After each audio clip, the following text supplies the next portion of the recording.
talk a little bit more. I was thinking about change, and then I was reading Mustakas, one of the early existential writers in this country, going back to the 60s. I think being in the coffee house here kind of made me think about what's going on here, where we have poetry and music, and have social and political and personal criticism and affirmation. Mustakas says, often being honest. He first talks about the conflict of choice, whether to be truthful or that if we're truthful, then that may bring about suffering and causing pain, or do we maintain a false life in favor of economic and social gains? The constant line between being truthful to one's friends and partners and oneself are hurting them, because sometimes the truth does hurt. Sometimes I ramble and say the same thing 5 times, and it is far difficult sometimes when I say, Lanier, you've told us this 5 times. Why do you keep repeating yourself? That can be a little hard to say that to someone, because obviously if you say something 5 times, you're highly invested in saying it. Sometimes it's a little harder too with people around us that we really love and care about. But being truthful and honest is very hard. And yet what happens if we don't? We lose some of ourselves. He goes on to say that one thing that happens with being honest is one of the hardest parts is when we recognize something that is different from what we've been before. All of us, I don't like people to be as they were. I've adapted to that. I've been drawn to them that way. But when there is a shift, and it's very hard, suddenly a new characteristic or idea emerges in another person or in myself, and we often, if it's another person, we'll feel we disbelieve it. How could you do that? You have gone to every Braves game since they started playing, and you've been old enough to purchase a ticket, and you suddenly don't like it anymore. What happened to you? This is something we've shared together for decades. How could you not like going to the Flying Biscuit anymore? You've hung out there hour after hour every day of the week.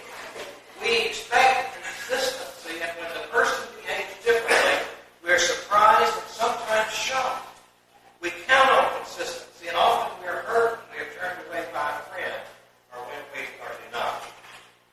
One of the books that is most, I'm more into the kind of literature, and I see salvation literature. It kept me alive.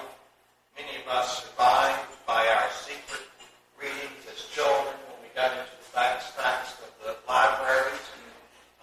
That's the first place I encountered That's Capital by Karl Marx. It was in the dusty shelves of the stacks in the back rooms of the library in Jacksonville, Florida. It wasn't for sure wasn't carried on any of our public school libraries at that time, and probably still isn't. It helped me to read something that made sense out of what was happening in my world, even at that age of 16. I discovered Dostoevsky, and the first time I started reading him was, this may not be the best thing to do, as I had just graduated from seminary. Started to say cemetery. Amazing. It's long years ago. I first graduated from seminary. At 25, I started getting stomach pains. And, you always know about the people who get their degrees, and then they've got a chronic disease and they're dying. I thought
have a special attraction for me.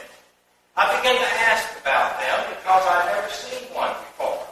And I understood at once what a useful creature it was. Industrious, strong, patient, cheap, and long-suffering.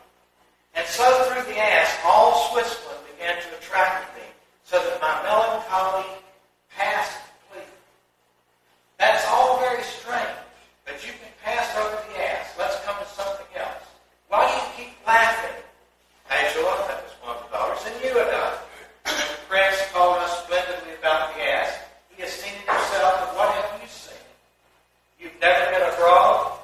And one says, I have seen an ass, my man. And the other says, and I have even heard one. So you know they didn't understand what he was talking about. The other, he goes on and talks about when he was on the verge of a breakdown. And I think this can describe and also give us a little bit to move through the world and do this for us now. I want to explain everything. Everything. Oh yes, you think I'm a utopian, a theorist? My ideas are really so simple. So very simple. Don't you believe it? You smile. You know I'm contemptible sometimes, for I lose faith. And I came here just now, I wondered, how could I talk with you? As I came here just now, I wondered that. With what words shall I begin? So they may understand a little. How frightened I was. But I was more frightened for you. It was awful, absolutely awful. And yet, how could I be afraid? Wasn't it shameful to be afraid? What does it matter that for one advanced man there is such a mess of retrograde and evil ones? That's what I'm so happy about.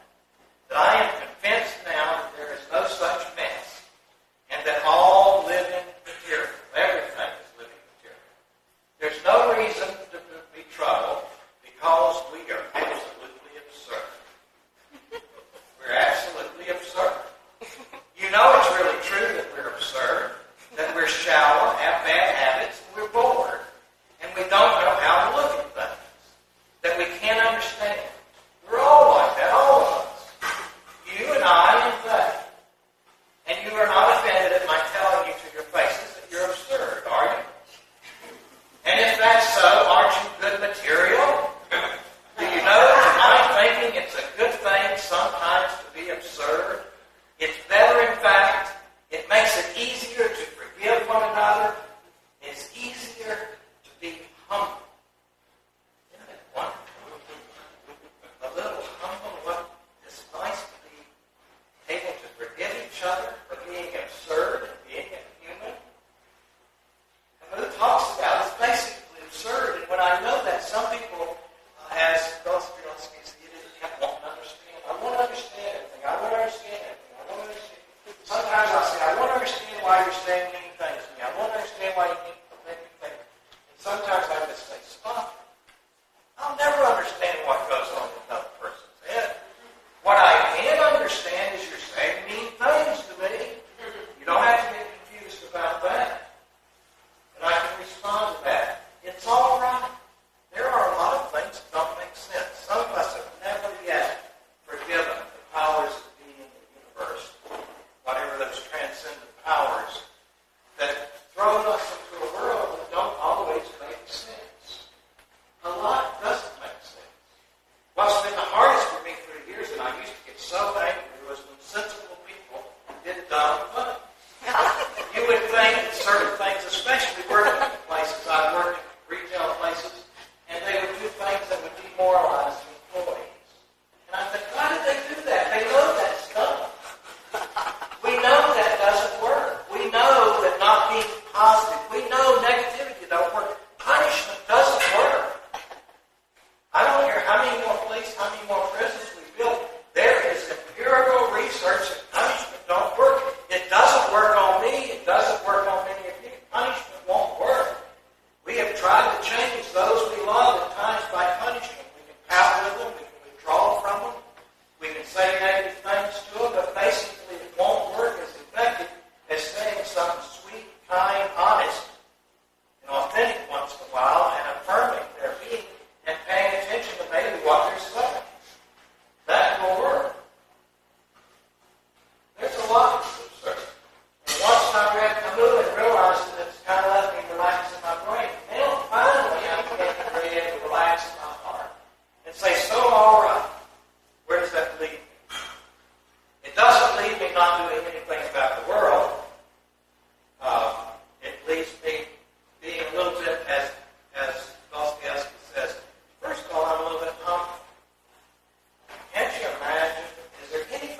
that's all of us hold up our hands to heaven. I won't ask you to do that. But we can know that kind of what it helps me begin to appreciate when I read most of y'all's community is to have compassion for myself and my sisters and my brothers. It's important. It's important that I be honest in my analysis of myself and the world around me, but that I also have compassion that I'm a part of this humanity. Each of us are part of it. But Stockis goes on to end with this quote, which I would like to share with you. This is his reading, which he just writes so beautifully and clear. And I'm so glad that we're in a congregation that's keeping the spirit alive and remembering those who have suffered, and that remembering that whether we were born or not in that time, we had something to do with that. We have something to do with the mindset of what would allow those bombs to be dropped, especially the second one. Some people say that already Japan is in the process of suing the end of the war, but it helps us to remember it. But Stock's words talks about this struggle constantly between being honest and truthful with oneself and being truthful and honest with the people that I care about. I'm talking about people I care about. We cannot love people we don't care about. But this is people who we move through life together. And the struggle went on until one day I realized that this issue of whether to speak or not, of whether to take a stand in a relationship or not, because the hard places to speak are not to the people out there, not the new to those people. The hard places is to my sister and brothers right here. And this is where peace begins. This is where honesty, this is where effecting the world changes right in as we go into our homes or we relate to each other right in this building. As I struggled with whether to speak or not, or to take a stand or not, this could not be settled in advance by any theory or assumption or concept or method, but only by life. My life and that of those with whom I share it. The child who speaks to me of his night terrors and trusts me to care that he suffers. The young person who lives in daily jealousy and rage, yet knows definitely that I am definitely fully present, listening, awakened, committed to her searching inquiry. My colleague who feels the affirmation, the meaning, as he clasps my hand in farewell. The members of my family, whom kindness and honesty vary with life demand. Honesty is not an old-fashioned virtue, an idea which has no place in modern life, but rather it is a vital requirement of growth. Growth in the self, growth in relations, a requirement which perhaps is not completely and purely realized in everyday life, but which still remains unyieldingly present in the self. Only as one speaks honestly is there real hope for continued self-identity and for fundamental meaning. As long as one departs from the truth, one continues to remain a stranger to herself or himself.